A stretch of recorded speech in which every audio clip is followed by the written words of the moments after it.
Okay, so today we're going to talk about something that's very important if you're going to be a beekeeper. And a lot of beekeepers are kind of judgmental about this. There's a little bit of beekeeper bullying going on out there. And that's when it comes to personal protective equipment, or a bee suit, which is what you're seeing on these racks behind me. Over the years I've had a lot of different pieces of equipment that I wear, and under varying circumstances. So you don't always have to have a full-size bee suit on. But you never know when things are going to cook up, and you might want to have that going for you. You need to protect yourself. Honeybees are venomous insects. They can drive a stinger in you and they can inject venom. And a lot of different people have different reactions to that. Now my situation might be a little different than most beekeepers. I also make videos. If you've looked at my channel, then you've seen some other videos of some wasps and some fairly defensive bald-faced hornets that really come at you. So I can't afford to walk away from them. I want to be in there, and I want to be able to get videos of bees and other insects without having to walk away and abandon my video project. But a lot of new beekeepers are very concerned about being stung by bees, and I see absolutely nothing wrong with putting on a lot of protective equipment. Now I've already checked out YouTube to see what other beekeepers have done as far as bee suits go, and I don't want to give a retread of all of those details on how to put on a bee suit and the purpose of it, but it's really fundamental. I will show you a couple of things. First of all, minimum protection. So this is a hat that came along with my flow hive equipment. It comes in white, and this is just a veil.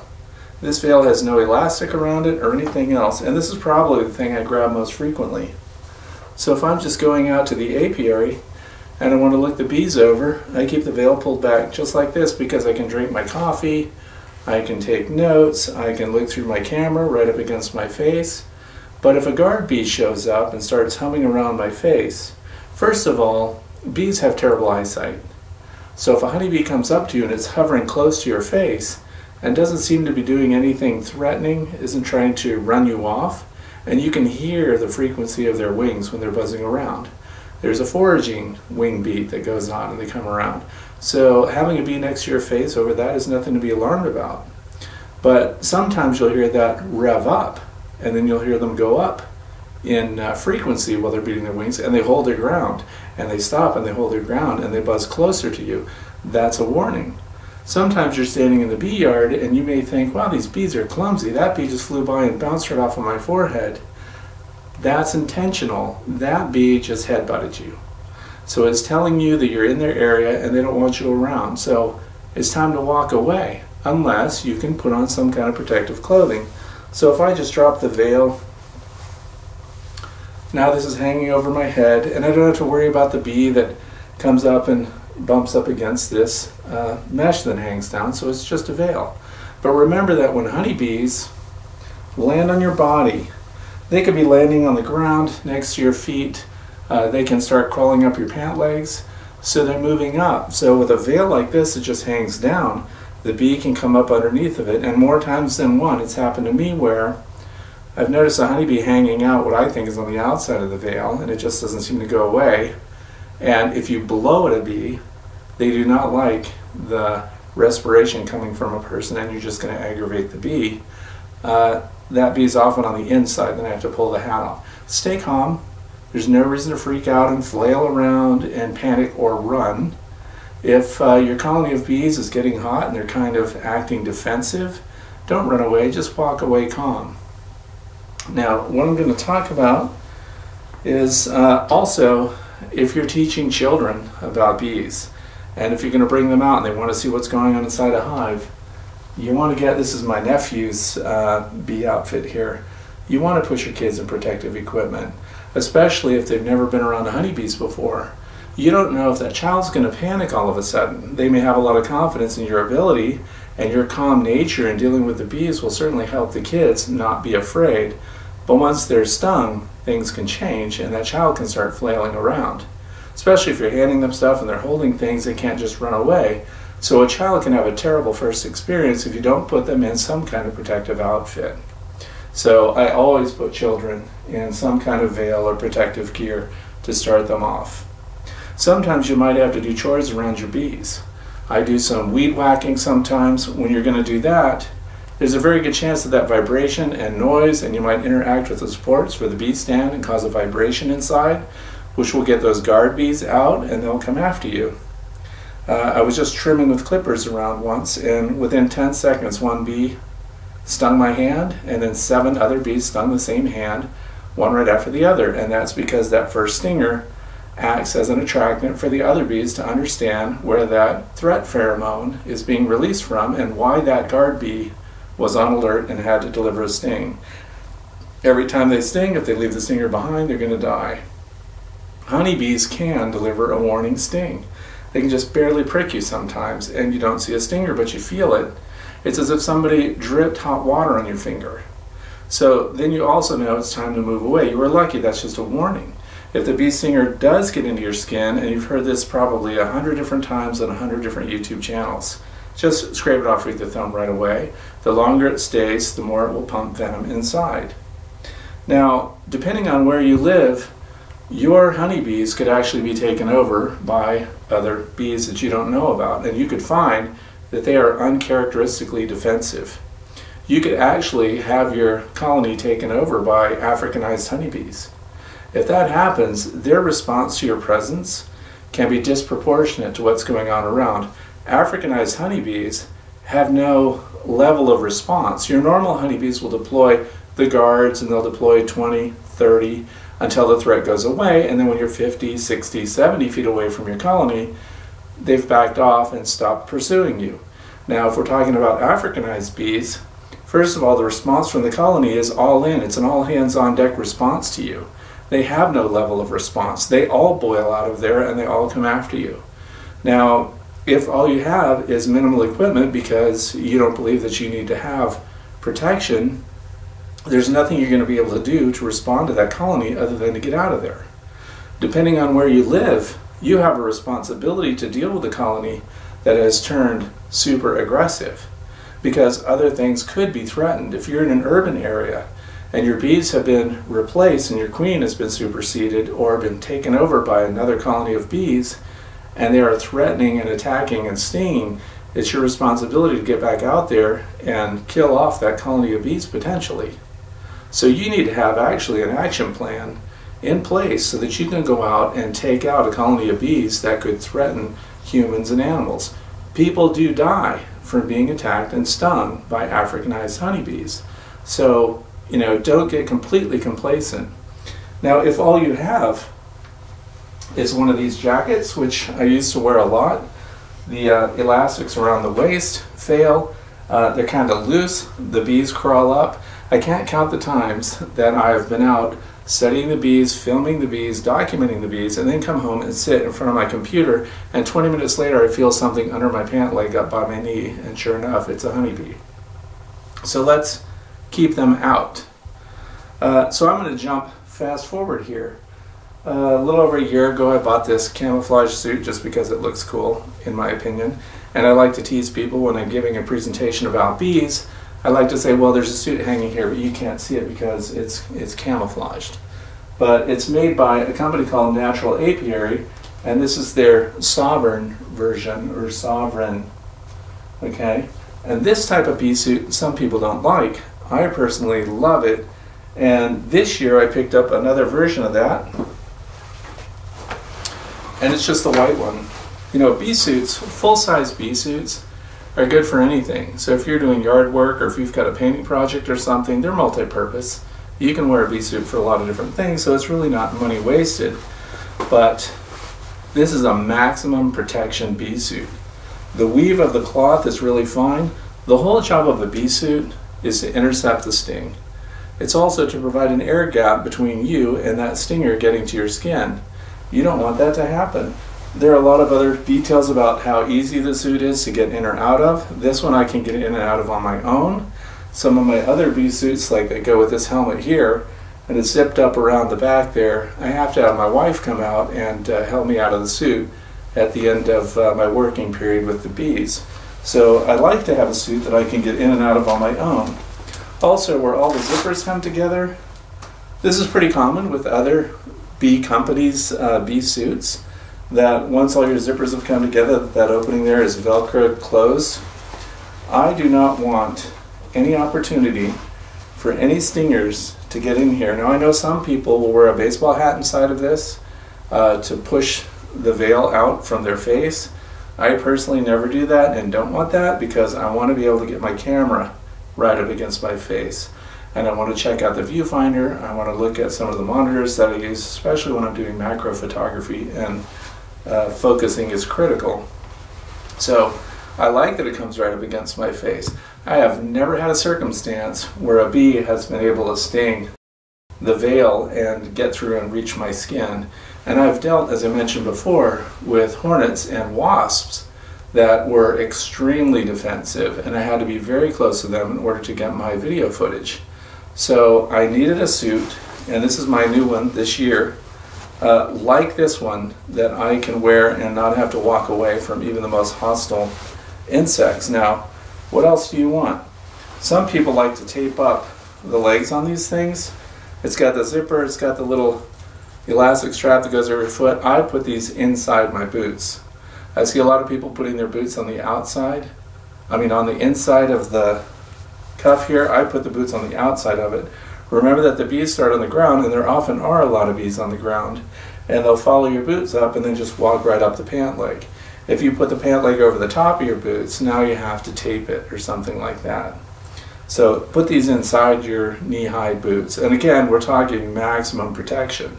And that's not because we don't know about bees and we don't understand the bee behavior and we don't understand how to work gently with the bees. Not every bee species, not every bee line is passive like that.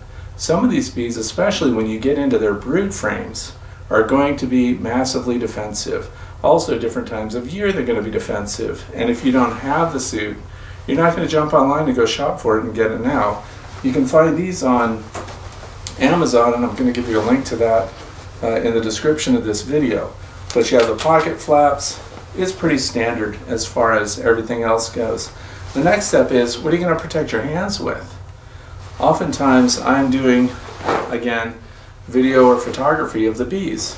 So I may just have bare hands, but more likely than that I wear surgical gloves, and that lets me keep my dexterity so that I can work with the bees, get close, use the camera equipment, and then I can just peel them off and chuck them when I'm shifting to different camera equipment so that my fingers aren't sticky or I'm not getting everything messed up.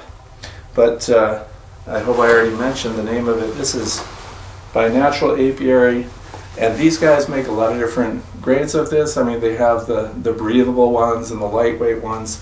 Again, I'm only going to be wearing this when I'm dealing with something that has the potential to really get angsty with me and start stinging me. So I guess the Sovereign variety, I think this is their maximum protection suit, and it is the best, in my opinion, for protecting yourself from any stinging insect, not just the bees. The other thing is gloves. Through the years, well, here's another veil hat that I wanted to talk about. I don't like these plastic helmets that come with some of these veils. They have a hard plastic rim inside. They're uncomfortable. Your head sweats. You're going to have to wear some kind of beanie underneath of it so that it'll absorb your perspiration. They never seem to fit right. The hat's always shifting off of your head. I like these that come from Man Lake. It's it's ventilated, and it has these little hooks around the side. If you notice this veil, the elastic on this one has pretty much exhausted itself and it no longer stretches and recovers, but this has hooks around it that I can hook the veil material in, and then we have a pretty good connection all the way around here. And of course, this is one of the open ones that you have the string that comes through the front. This is intermediate protection for the bees, and if you're doing routine things with your beehives and your colonies, this is probably adequate. Plus you're going to stay nice and cool in the summertime working with your bees. The other thing is the gloves that I've used through the years, depending on, I mean, these are awkward to use. These are my old gloves. I don't know if I got these from Better Bee or Dedant or wherever, but these are some heavy cowhide gloves, and through the years they really get hard and stiff. So I wouldn't even wear these unless I was doing something, again, that I know is going to cause a defensive response from my honeybees. And through the years, of course, the elastic wears out, and you're constantly pulling them up. So there's that.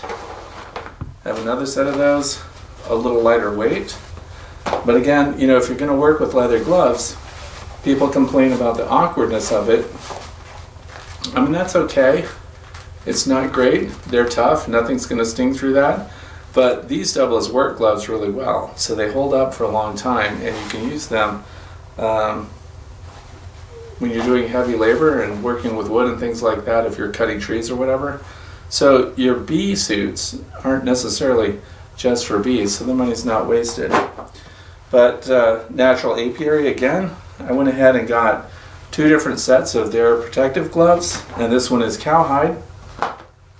And the other thing is, these things are super soft. When I got my bee gloves from other companies, you have to kind of work them in, but look at how easily these flex. So I'm impressed even with their cowhide version. They're all vented. This looks like a heavy muslin cloth. Nothing's going to sting through it. And remember, you've got layers underneath of that, because people rarely just use these gloves. If they're wearing these, they're generally also wearing a full bee suit. So the cowhide is nice, and again, nothing's going to sting through that. As a kid, I used to use these for snake collecting. My grandmother was a beekeeper up in Vermont, and I took all of her stuff and used it to collect snakes, because you could just grab the snakes and not worry about them biting through your gloves. And the next one here is, these are goatskin gloves. So I don't know how my goats feel about that. But the goatskin gloves, if you're going to wear leather gloves, I know you can get these with canvas, but I don't even bother with that. But if you're going to wear leather gloves, and in this case the goat skin, these are even more dexterous, nice and flexible than the cowhide versions. So again, it depends on what you're going to be working with, how hostile they're going to be. If you're an exterminator, you're going to want to max out and probably go with cowhide.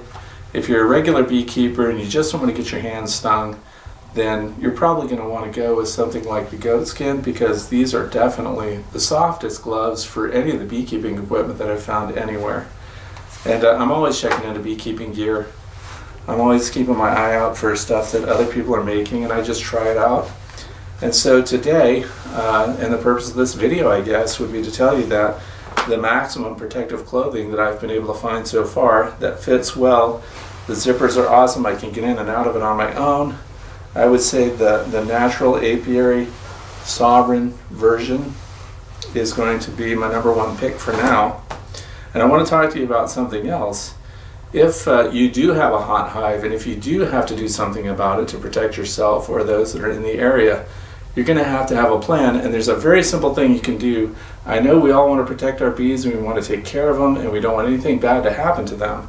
But if you've got a queen that's out of control and is generating stock that's hot and is stinging everything, I have had this happen to me actually in the past, years ago, where after I'd been in the hive and worked with them and used the smoker and done all the proper procedures to keep the bees calm, I had these bees come out at me, and they followed me 100 yards from the hive.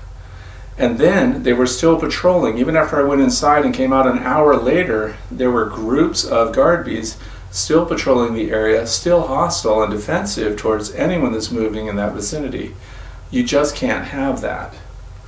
So one of the things, you need a plan. So one of the things you're going to have in order to deal with your own bees, because they are your responsibility, you need a plan potentially to end those bees. So if you have a colony that is out of control during a dearth in particular, or because you opened it or something else, or if you're just walking by a hive and they come out and you're getting stung by those bees, something's wrong. And this is a 3 mil 55-gallon trash bag. Now if you've got great bees, this is not, I'm not encouraging you to go around exterminating honeybees. But if you've got bees in a colony and they have gone berserk, and they are stinging your dog and your cat and everything else, and they're going after people, you have a responsibility to do something about that. And just getting in there and finding the queen and killing the queen, you still have those genetics around. You still have the drones in there that could affect the genetics of your other bee colonies. So you're going to have to kill those bees. And you're going to go out there at night, and you're going to put this trash bag over it, and you are going to cover that hive. Hopefully it's not taller than the trash bag. If it is, use several and wrap it up, and then the next day keep it wrapped up and kill those bees in the hive. And that's something that you're going to have to do if you've got bees that are threatening the lives of people or pets around you, And it's not time to go to the store.